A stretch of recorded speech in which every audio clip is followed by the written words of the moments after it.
Hello everyone, welcome back to my channel. Today we are talking about the new game Fields of Mistria. Now I am so excited to talk about this game because I have been loving it so far, okay? This is one of my favorite games on the market, but how does it compare to our fan favorite over here, Stardew Valley? Well, today we're breaking it all down and we're gonna compare these two games. Now, not to dig at Stardew Valley, it's been out since about 2016 now.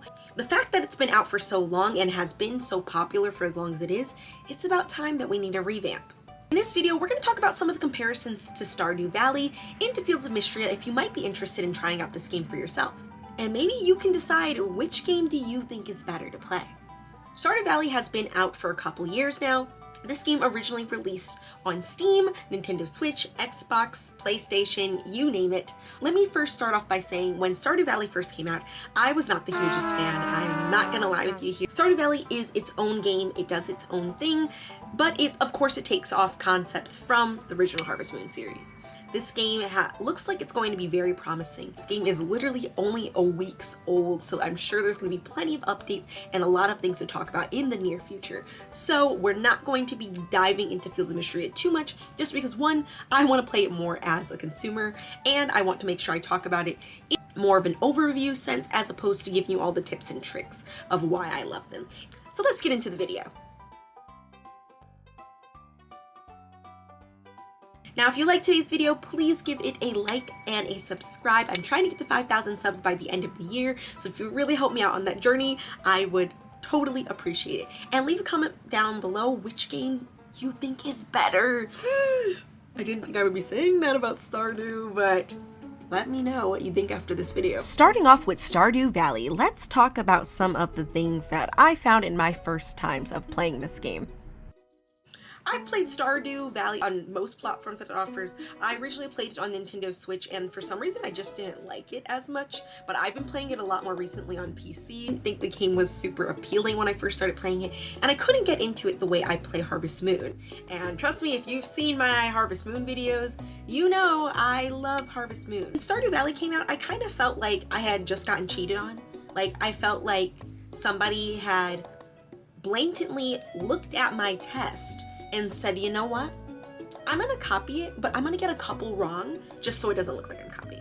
That's how I felt when Stardew Valley came out. And even to this day, I still play it, and I don't have the same love for Stardew Valley as I do for Harvest Moon. And for some reason, since I've gotten the PC, I've been picking up Stardew a lot. I don't know if it's just a control thing or if it's just, I don't know, I randomly woke up and said Stardew one day. I think that's how most people wake up when they play Stardew. They're like, Stardew, yay.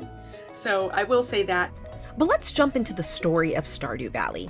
So starting off the game, after you finish creating your character and choosing what farm you want to live on, you are presented with the story of the game of Stardew Valley. You end up inheriting your grandfather's farm after you've been working at, unfortunately, Jojo Mart for the longest of time. You realize you need a new change in life, and that's how the story begins. Your grandfather passes away, and you decide to inherit his farm and take on the role of being a farmer. This little cutscene here with Jojo Mart actually plays a very important role in the behind the story of Stardew Valley. Jojo Mart is similar to your typical market, but it's kind of a cold, uninviting atmosphere. The manager, Morris, he handles all of the PR at the store. But as a player, you actually get the choice of supporting Jojo Mart still or not. Basically, at the beginning of the game, you are going to be able to go into Jojo Mart and buy a membership. But if you buy this membership, it might result in it being taken over in the community center in town. After this little cutscene, you move into Pelican Town and start your life as a farmer. But by taking actions known as the corporate route of the game, you get the option of supporting the Jojo Mart, which can override what is happening at the Pelican Town, which is the community center path that most people know. In the community center path, which is the well-known version of Stardew Valley, you meet these small creatures called Junimos, and by completing certain quests for them, it helps you bring back the livelihood of what the community center once was. But that's just the storylines of the game. Those are the two paths that you can choose within the game, and either way, it both gives you the same sort of fulfillment of being able to create a farm, live off the land, get married, customize, do all sorts of stuff. But let's just talk about the overall concept of Stardew Valley. How appealing is it? How visually is it? How does it play? How exciting is it? What are the updates like? All of that, and how can we compare that to our newer version, Fields of Mistria? Now, if you've never played Stardew Valley before, and you're coming to this video to try to figure out whether you want to buy Stardew or Fields of Mistria, I'm not here to bash on the game. I do think that Stardew Valley is a great game, and the fact that it came out as early as it did, it really was ahead of its time. I think that's why its popularity for this game has grown and continues to grow to this day. I think that is why there are so many Stardew Valley dupes that are now coming out into the world. I think Fields of Mistria has just been one of those dupes that has been, well, very good. And since people are comparing it to something like Stardew, I want to bring up Stardew Valley first and just talk about all of the appealing factors to this game, because it really was the first in being able to create a retro sort of 90s style of video game and put it all into a more modern play. So right off rip, what are some of the great things about Stardew Valley? Well, let's just say you are able to create the farm of your dreams. You have so much land, and let me say that the updates that are consistently coming out for Stardew can make this game even bigger and bigger. I'm telling you, get all the land in the world on top of being able to grow it the way that you'd like, especially depending on what path you might go. If you are going the community center path, you definitely get a lot more opportunities to build that farm and expand it the way that you want to. But even doing the Jojo Mart path, being able to have more of like a technology being taken over by the farming world is also a wonderful concept. And let me just say, the updates that have come out in recent times, especially for the PC, make this game just so much more fulfilling. If you're playing on something like the Nintendo Switch or even on a PlayStation, you might not have the awesome updates that are consistently coming out, but I'm sure those are to come in later months. Now, this game has more of a rustic tone to it. I feel like, if I was going to be completely honest, Stardew Valley gives me kind of like this feeling that you are coming to Stardew Valley because you want to escape life. In my playthrough of just playing Stardew Valley, I realized some of the characters can come off as very rude or a bit strange at some aspects, and I think that's because if you really put Stardew Valley in the perspective of what it is, you've come to this land in this town to get away from the realities of life, which is why I think Jojo Mart, the path that it is looked down upon a little bit, because this is kind of an escapist town. You come here because you want to start a new life, you want to live in a small community, and sometimes the characters may seem a bit unfriendly. Say, get away from me. You'll have characters say, I don't want to talk to you. You'll have characters say, I'm blatantly ignoring you. But I think that adds some charm to this game. This game is meant to be cozy. It's meant to be an at-your-own-pace type of game. You're able to raise animals, go fishing, tend to crops, craft things, decorate. There's a lot of customization in this game. It's all meant to kind of play at your own pace. And I think that's what stems a lot of hype around these type of games, or at least the Stardew Valley type of games to begin with, because they are supposed to be cozy. They're supposed to be a game where you can spend hundreds and hundreds of hours just working on your farm to make it beautiful or aesthetically pleasing and do it the way that you like. This is one of those games where you are building from the ground up. You're in a town trying to befriend villagers and to bring a struggling town up to quality. You are trying to grow that, and it really feels fulfilling when you do that, when you get to the end of one of these routes to the game, because you know that as the farmer that you were, you built this town from the ground up, you made friends with all of the villagers, you went to the last part of the mine and you mined there, you unlocked new stories and events, you got married to one of the bachelors or bachelorettes in the game, and it's just so much charm in that. Now, comparing this game to the early access of Fields of Mistria, I will say that if you compare Stardew Valley of how it was in its first beginning stages of the game, I don't think I was as hooked as I was when I first opened up Fields of Mistria. And I think that's just because Fields of Mistria was visually appealing to me. I think Stardew Valley has a very rustic tone to it, and I've said this before, but it does feel like you are a farmer. You get the whole sort of rancher type of vibe. You know, the colors are very in that sort of 90s category of what this type of game would look like back in the day. And I think that's why so many people love it. I feel like an older generation looks back at this game and has a bit of nostalgia for it. Newer generations are like, this looks so cool and retro.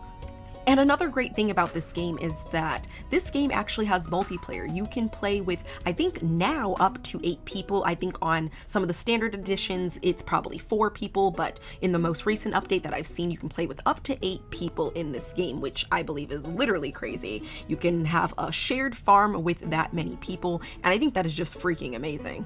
Now, that is something that you can't even do in Harvest Moon yet, so I gotta throw it out there because I'm telling you, being able to farm with friends is awesome. You can actually even get married to those people in your actual game, which is awesome. Now, Fields of Mistria is still in early access, so maybe that's a feature that they will release in the future, but I will say being able to play such a big game with your friends is just a very appealing part to me. I wish that is something I could do in the Harvest Moon franchise, but I'm telling you, whenever I am talking with my friends online and we want to play a game, the perfect cozy game to talk with your friends is Stardew. You all own your farm together and just even get through the story together, being able to get through the mines together, complete quests together. There's all sorts of things that you can do in Stardew, and it's just way more fun doing with your friends. But aside from that, this game is so charming. You are able to get married in this game, which for me is one of the biggest things. I love being able to marry the characters. You're able to explore different caves, encounter different monsters, grow new crops, being able to be a part of the community by befriending villagers. There's so many things to customize in this game. There's so many new places you can unlock. The seasons that change every single, season is also super appealing and charming.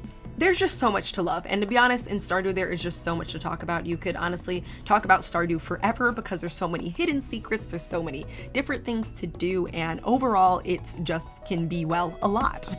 This is the game where you could play for hundreds of hours and still probably not even be done. Now, before I continue talking your ear off about Stardew Valley and how great it is, I want to at least bring up a couple things I don't like about Stardew Valley before I move on to Fields of Mistria that I think Fields of Mistria actually has perfected in their game. Now, right off rip, I will say Stardew always has free DLCs. I think that is amazing, and you can mod the game to your perfection, so I think that is something really cool that people always do. But aside from the mods and the DLCs, I think the one thing I can say about Stardew Valley is that there are times where I think the game just feels a bit overwhelming because it's almost like there's so much to do and nothing to do at all.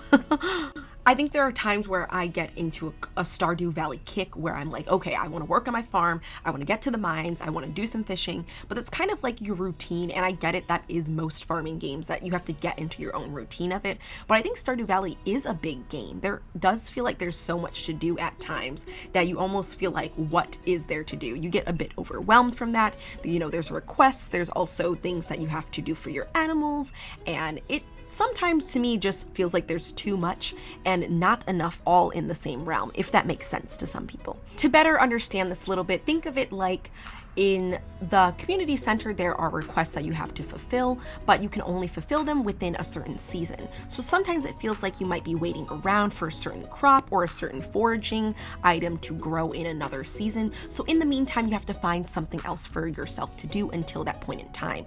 And sometimes the requests are sometimes things you can't achieve, so that sometimes feels a bit frustrating. It takes a while till you are able to befriend certain villagers and unlock certain little cutscenes and events with them. And even that sometimes can feel a bit overwhelming or frustrating. I think another thing with Stardew Valley, it almost feels like you do have to play the game for a very long period of time to understand some of these secrets that are hidden within Stardew Valley. I found myself a lot of the time during my first run through having to look things up just because they don't give you a lot of tutorials on this game, I've realized. And to some people that actually might be something that they prefer, but in this game I don't think that is a big thing. Now you can go to the books inside, I believe the museum or library area, and learn things yourself, but I think sometimes it would be nice to have a tutorial at times. Now, this is more of a personal preference, but I will say I think the biggest thing I didn't like about Stardew Valley was the appearances of the bachelors and bachelorettes. Now, I'm not saying there's anything wrong with them. I think they're fine, but I don't think that right off the bat I found myself really feeling like attracted to the characters, and I don't know if that's because of the 90s style where they're all little pixely and they look like little blocks, but I realized that I found the characters sometimes a bit frustrating to get to know because right off the rip, like I had said earlier, some of the characters are a bit rude to you. So I almost feel like, oh, I don't really want to talk to you. Or why should I become friends with you? Because you've been so mean to me. You know what I mean? Like at times I did get a little frustrated just because I had to find the love to want to get to know some of the characters when I don't think they gave me that same treatment at first.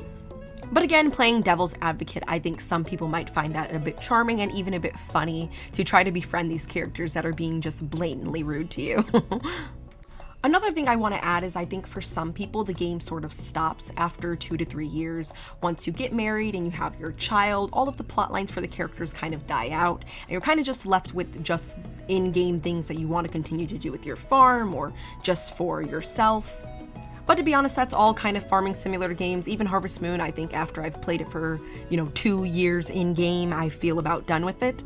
But I think that's just because people want more. But I think that can be changed. I know I've just said this, but I know they just released a big update, which has way more endgame material. So I actually haven't really dove into the endgame material yet on PC because I've recently got my PC, so I haven't gone through a full run through on PC yet. But I'm hoping I can get through some of that material soon. But I know that is one thing that people had really talked about, is just wanting more from this game, and I think we're slowly getting that more and more.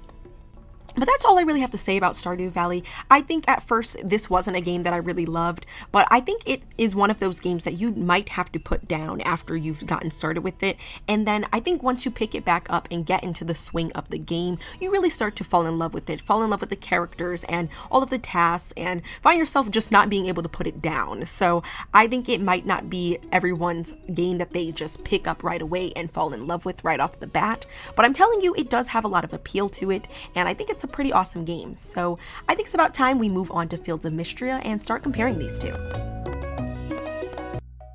Let's jump right into it. So Fields of Mistria just came out on August 5th for PC in 2024. Now, like I said earlier, this game is still in early access, meaning that there's still a lot of development that needs to take place before this game can say it's officially done. As of right now, you can get about 35 to 40 hours from what I've been seeing of gameplay during this early access stages, and it will be in early access for about a year with continued updates. So let's get right into the story of this game. So how does it really begin? So Fields of Mistria actually has a little bit of a different trope, but still similar in regards to you helping the town. So basically a devastating earthquake impacted this town that you will be living in. So your job is to, well, come in and help restore it. I mean, that's pretty typical trope for some of these simulation games, the amount of times your grandpa dies or something gets broken and needs your help. So pretty similar in that regards, but basically because of this earthquake, they are looking for someone new to come into town and help with some farming. Now, so far I've only played about 10 hours of this gameplay so far, so I'm still sort of in the beginning stages myself. But how I thought I'd compare these two is seeing how much I could do in the first 10 hours of both gameplays. So I did start a new Stardew Valley file, which you guys had seen in some of the footage that we had talked about just earlier, and this right here is the first 10 hours of me playing this game. But before I dive into that too much, let's talk about Fields of Mistria a little bit. What is it about? What do I think of the visuals? How are the characters? How's the gameplay style? And how fun is this? Now, right off the rip, I have to say I fell in love with the visuals. It gives me this pastel, very beautiful sort of vintage vibe to the color scheme of this game. And I think that's just more of a personal preference. I love the pinks. I love the purples. I think it's absolutely beautiful. It really reminds me of Sailor Moon. Kind of gives me a Harvest Moon vibes in a Sailor Moon aesthetic, and it's just something that I really, really love. I mean, look at my room. We're looking at pastel pink all around. Why? Fields of Mistria set me up. And look at my Stardew Valley shirt. Look at these neutrals. We want some pink. Yes, like I said, I really did enjoy the pastel colors. I think it is actually a beautiful touch. It's very modern, I feel like, especially for what I've seen from our cozy gamers to this day. I think the cozy gaming community likes these kind of bright and bold colors. So I think that's why a lot of people, when they saw this game, they just thought about how visually appealing it is. And I really have to say that is just something I do love about this, especially the customization options in these games. Being able to have different pronouns, being able to change your skin color and actually see it, and not just from a really small pixelated version, an up-close version where you can put bows in your hair and change your dresses and stuff. And those are all things you can do in Stardew, but I just think that they have a little more of a modern touch in this game that I don't think Stardew has. Like being able to see the characters bright and bold with personality. It's absolutely amazing. Similarly to Stardew Valley, this game has a lot of the same features. You are able to farm, fish, mine, craft, and revitalize the town. But the reason why I want to compare these two is because I believe that Fields of Mistria might just be that revamped touch that a lot of people have been looking for in the Stardew Valley world. To be honest, I feel like Fields of Mistria is one of those games that honestly reminded me of a couple games combined. It really gives me Animal Crossing New Horizons sort of vibes, as you're able to collect different bugs and find different artifacts inside the mines and donate them to the museum, which I thought was a great feature. But on top of that, you are also able to learn magic, which made me think of it almost being compared to something like Rune Factory, which is a game I actually really do love, and I love all of the different arts and things you can learn in the Rune Factory series if you've ever played one of those. So I think in this game, using all of those different arts in your magic powers really helps you with your farming, it helps with mining, it helps with growing your crops and fishing, and even just building your stamina in your character. So I think that was a wonderful touch that they added. A couple things I love about this game is, one, the characters. I just can't get over the characters. They have so much charm and wittiness, and to be honest, they are all just attractive. I just don't really know how better to put it. I think every single one of the characters are just attractive looking people. Like the older characters, the younger characters, everyone in this is just visually appealing. Like you want to talk to them, you want to get to know them. And for me, that is such a plus and a bonus, because I think for me, playing these farming simulator games, my main personal goal is to get married and to have my child, because sometimes for me in a Harvest Moon game, that's just all I want to do. I just want to get married, I want to have my kid, and then sometimes I just want to be done with the game. So for me, when I just even started playing this game, I just didn't know who I was going to go for. I still don't, because everybody looks so awesome and all of the characters are just so cool.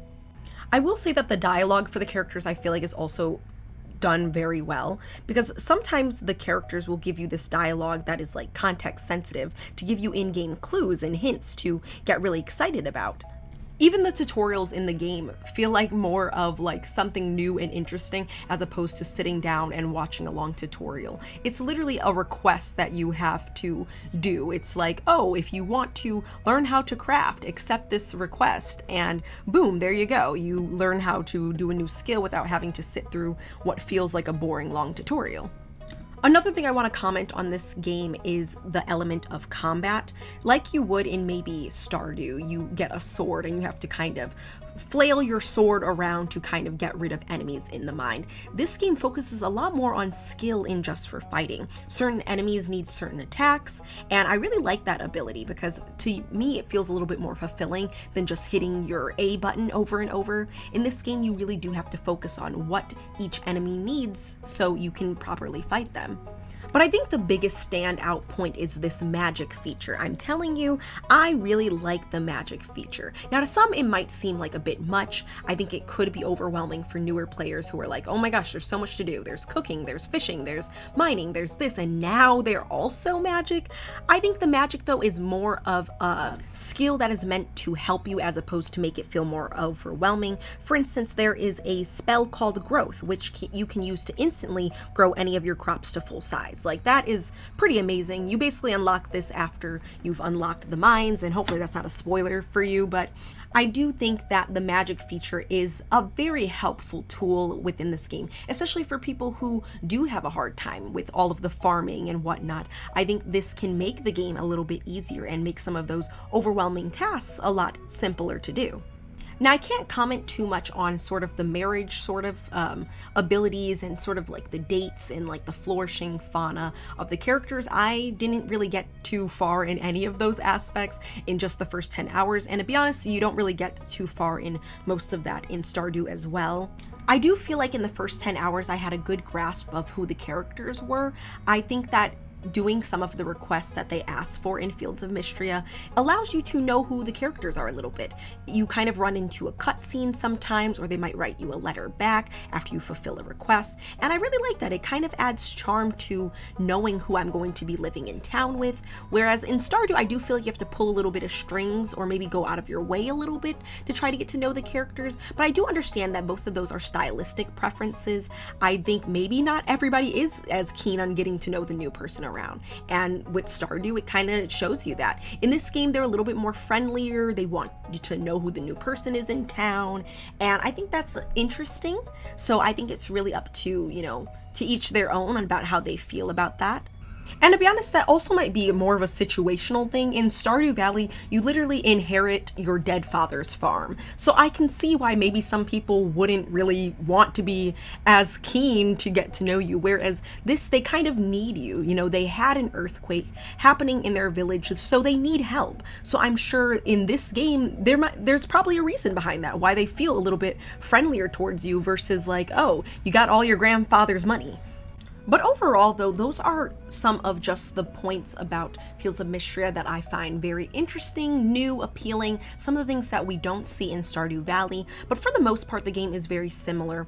You do get to raise animals, you do a lot of farming, there's a lot of adventuring. The map is, I want to say, very big at the start. There are a few things that you have to unlock a little later in the game, but that all comes with due time. So I will say you get a pretty large map, just as you would in Stardew. There's 12 marriage candidates that you can go for, just how you would in Stardew Valley, 30 plus villagers, and you can follow their stories of how the plot lines goes, discover treasures, ancient ruins, and there's so much more that we haven't even learned about because this game, well, is still in early access.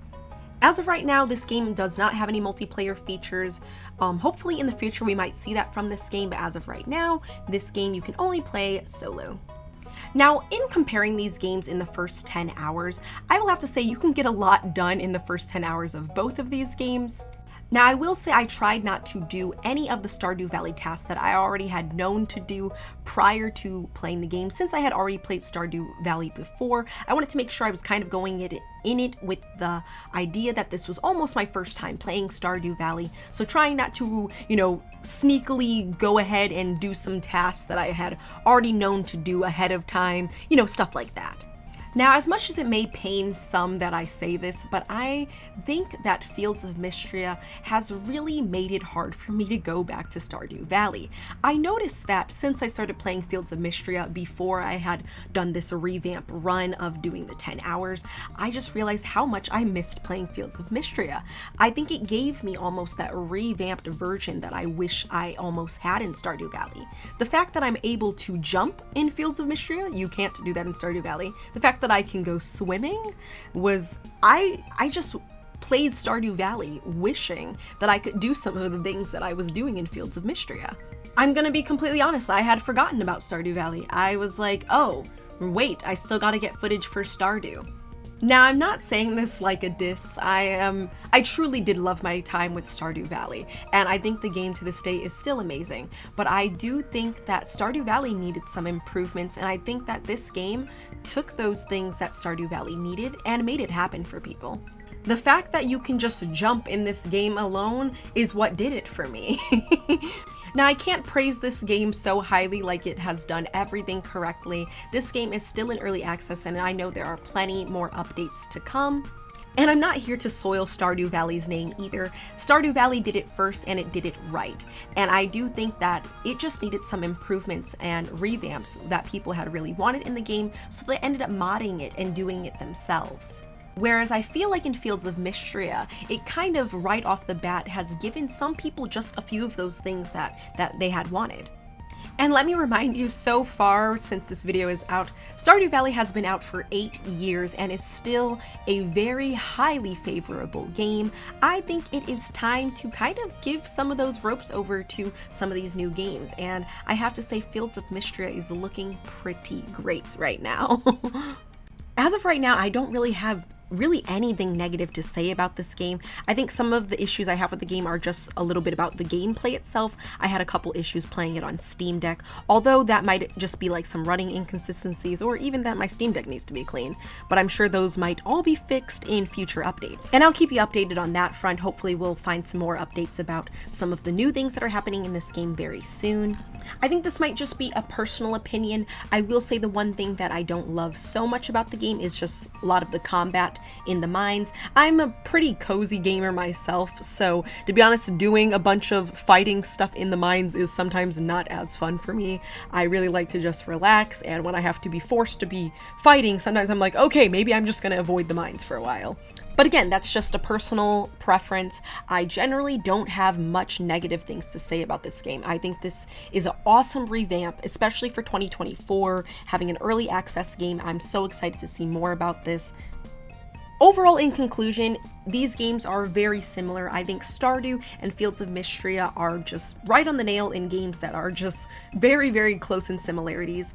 I just think that Fields of Mistria offers a lot of things for new players, and I think can really appeal to some people who are looking to change up their consistent Stardew Valley habits and want something a little bit new and refreshed, and also for people who just couldn't get into Stardew Valley as much. I think this game might offer a lot of awesome features that they might not have been able to get in Stardew Valley. And on another hand, I feel like Stardew Valley is still a great game to this very day. If you are not looking for all of these new revamped features, I think Stardew Valley offers that nice, rustic, cozy vibe that some people to some people that's all they really want. So I really don't think you can go wrong with either of these games. Leave me a comment down below what you think about both of these games, and let me know if you're excited for Fields of Mistria to give us some more updates. So that is everything I have to say about Fields of Mistria and Stardew Valley. Again, I don't think either one of these games I would say is better over the other. I think they each kind of have their own things about them that I believe are appealing to the eye. I will say though, as a person who didn't originally love Stardew at the start, I'm excited to put in that, 100-hour gameplay in something like Fields of Mistria. But thank you guys so much for watching today's video. Leave me a comment down below which game you think is better after seeing the overviews of both of these standpoints.